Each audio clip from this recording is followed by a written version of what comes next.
I am the Tofu Golem. Please enjoy the video. You start by confirming prerequisites and applying immediate tweaks. You need updated GPU drivers and DirectX.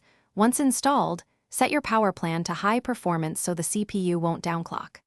Launch Counter-Strike 1.6 and switch to 640x480 or 800x600 resolution. This reduces pixel workload and improves frame rate. You should also run the game in windowed or full screen depending on stability. If stutters persist, try both. These first changes give you a stable baseline to optimize. Now you dig into the more technical adjustments to extract extra frames. First, in-game disable advanced effects, shaders, dynamic lighting, and VSync, lower textures and model detail to reduce GPU load. Next, add launch options like Freak 100 and set threads to your CPU core count so the engine uses available cores efficiently. Edit your config, raise rate, CL up data rate, and CL/CM rate to match your connection, and trim view model and FOV for less rendering.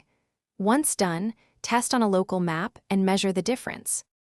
Finish by deploying a lean FPS config and monitoring results in real time. Bind NetGraph1 to keep FPS and latency visible. Close unnecessary background apps and overlays, set CS process priority to high, and adjust CPU affinity only if multithreading causes issues.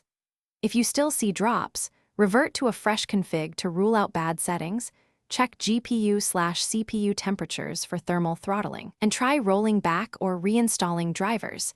If compatibility errors occur, run the game in compatibility mode. This sequence solves most. Thanks for watching. Consider subscribing if we helped you today.